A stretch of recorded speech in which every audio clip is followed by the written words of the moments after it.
जय भीम नवबुद्धाय साथियों। सबसे पहले आप ये वीडियो देखिए जो कि मेरे पीछे चल रही है और आगे भी मैं दिखाऊंगा। साथियों, ये जो पीछे वीडियो चल रही है यह हमारी जो कॉलोनी है छतरपुर के अंदर, अम्बेडकर कॉलोनी आती है। उस कॉलोनी के अंदर ये जो आपको स्ट्रक्चर पीछे दिख रहा है उस कॉलोनी के अंदर ये है। और ये कैसे स्ट्रक्चर बना इसके बारे में आपको थोड़ी सी जानकारी देता हूँ कि कैसे अंधविश्वास और पाखंडवाद की शुरुआत होती है। साथियों, ये जो आपको जगह दिख रही है, पहले ये जगह खाली पड़ी हुई थी, वहाँ पर लोग कूड़ा फेंकने लग गए थे। तो किसी ने वहाँ पर कूड़ा ना फेंके तो वहाँ पर इस तरह की 2 ईंट खड़ी कर दी, वहाँ पर कूड़ा फेंकना बंद हो गया। उसके बाद धीरे धीरे करके उस 2 ईंट की यहाँ पर लोगों ने पूजा अर्चना करनी स्टार्ट कर दी। वहाँ पर लोगों ने जो है दीपक जलाने स्टार्ट कर दिए और पूजा अर्चना स्टार्ट कर दी। उसके बाद साथियों धीरे धीरे करके यह इसका परिवर्तन होता चला गया।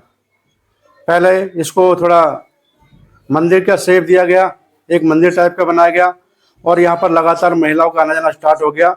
महिलाएं आती, पूजा पाठ करती, पूजा अर्चना करती, पानी देती और चली जाती। उसके बाद धीरे धीरे करके इसका फिर और बड़ा रूप हुआ, इसको थोड़ा और बड़ा किया गया। इसके आसपास देखिए ग्रिल लगा दी गई, ग्रिल लगा के गेट लगा दिया गया और गेट लगा के यहाँ पर जो है लाइटिंग भी कर दी गई।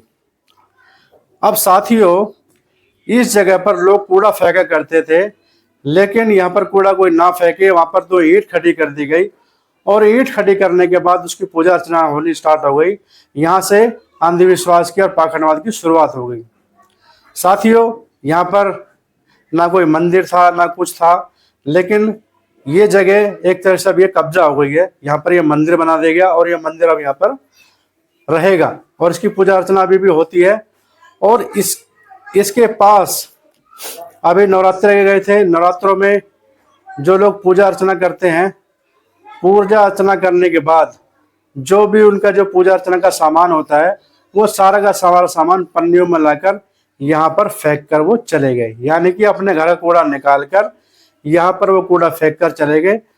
उनको ये लगा कि हमने ये कूड़ा निकाल कर यहाँ रख दिया है तो ये जो है भगवान को ही अर्पण हो गया, उनके भगवान को अर्पण हो गया। लेकिन ऐसा नहीं है साथियों, इन लोगों ने तो उस कूड़े को निकाल कर यहाँ पर इकट्ठा कर दिया। अब एमसीडी के कर्मचारी आएंगे और वो उस कूड़े को उठाएंगे और उस कूड़े को उठाकर वापस जो इसका असली स्थान है कूड़ेदान पर वहां फेंक देंगे।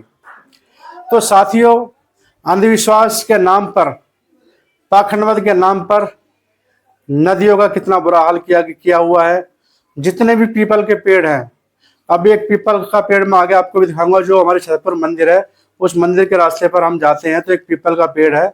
एक पाखंडी ने महिलाओं के दिमाग के अंदर डाल दिया कि शनिवार को आप पीपल के पेड़ के नीचे दिया जलाएंगे, पूजा अर्चना करेंगे तो आपके घर के संकट दूर हो जाएंगे। लेकिन ऐसा कुछ नहीं है साथियों। अपने घर का कूड़ा निकाल के और उस पेड़ के पास रख के चले जाते हैं और वो कूड़ा उठा के एमसीडी वाले वापस कूड़े में डाल देते हैं। इतना डर लोगों के अंदर भर गया कि अपने घर के कूड़े को वो कूड़ेदान के अंदर भी अपने हाथों से नहीं डाल सकते, पीपल के पेड़ के पास रख देते हैं और ये सोचते हैं कि हमारी जो है पूजा अर्चना स्वीकार हो गई। लेकिन कूड़ा तो कूड़े के स्थान पर ही जाएगा। एमसीडी कर्मचारी आते हैं और जबकि वह भी हिंदू हैं, एमसीडी कर्मचारी वह भी हिंदू धर्म को ही ढोते हैं और वो अपने हाथों से उस कूड़े को उठा के, जो पूजा अर्चना का सामान होता है वह उठा के और वो कूड़े के अंदर फेंक देते हैं। ये साथियों एक दिन काम नहीं है, डेली वहाँ पर सफाई होती है और डेली उतना ही कूड़ा जो है वापस वहाँ पर इकट्ठा हो जाता है। तो अंधविश्वास की, पाखंडवाद की शुरुआत ऐसे होती है। ये छोटा सा मंदिर है, अगर ये इसके आसपास जगह अगर खुली होती, बड़ी होती, तो यहीं पर ये 2 ईंट से शुरुआत हुई थी और होते होते इतना बड़ा हो गया। और अगर ये खुली जगह होती तो यहाँ पर और बहुत बड़ा मंदिर बन जाता। फिर एक पाखंडी इस मंदिर के अंदर बैठा दिया जाता जो आपके दिमाग के अंदर अंधविश्वास, पाखंडवाद को जो है भरता। जगह जगह ऐसे ही हो रहा है साथियों। जितने भी पीपल के पेड़ हैं, आप सर्वे कर लीजिए, जितने भी पीपल के पेड़ है, उन पीपल के पेड़ के पास इन लोगों ने पहले क्या करा, एक छोटी सी मूर्ति लेके आते हैं हनुमान की, उसको वहां पर रख देते हैं। उसके बाद धीरे धीरे करके उस जगह पे कब्जा कर लेते हैं।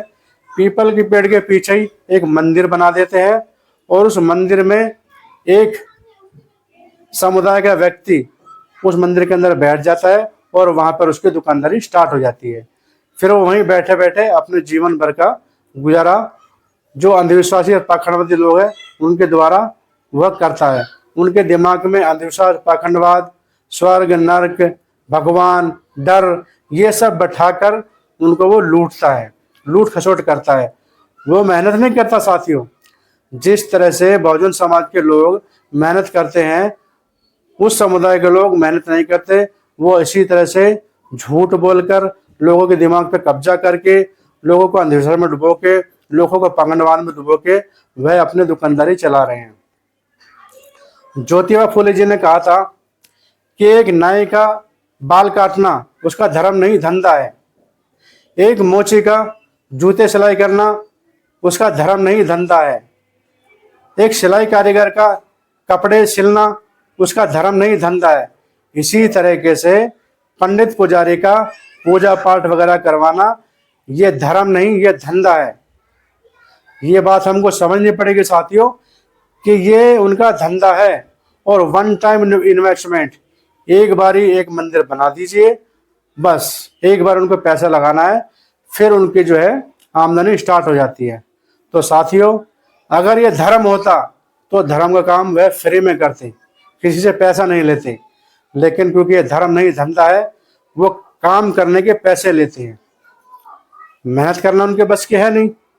जिस तरह से हमारे समाज के लोग नालियाँ साफ करते हैं, झाड़ू लगाते हैं, मेहनत मजदूरी करते हैं, गड्ढा खोदते हैं, मकान बनाते हैं, सारे मेहनत का काम करते हैं, उस तरीके से मेहनत का काम नहीं करते। इन लोगों के चंगुल से साथियों हमको बचना चाहिए। जितना भी हो सके इनका बहिष्कार करना चाहिए। और जो बाबा साहब अम्बेडकर जी और बुद्ध की विचारधारा है और जो हमारे अन्य महापुरुषों की विचारधारा है, उसको अंगीकार करके उस पर चलिए। इससे क्या होगा, आपका जो पैसा है, आपका पैसा बचेगा, आपका समय बचेगा, सब कुछ बचेगा आपका। ये रूढ़िवादी परंपराएं तोड़नी आपके हाथ में है। तो मैं आपसे आशा करता हूं कि आप इस रूढ़िवादी परंपरा को तोड़ेंगे और अपने जीवन में खुशहाल बनाएंगे।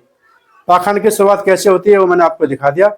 इसी तरीके से पूरे देश के ऊपर कब्जा कर रखा है। धर्म के नाम पर करोड़ों करोड़ों एकड़ जमीन का कब्जा किया हुआ है साथियों। तो ज्यादा कुछ ना कहते हुए मैं अपनी बात को यही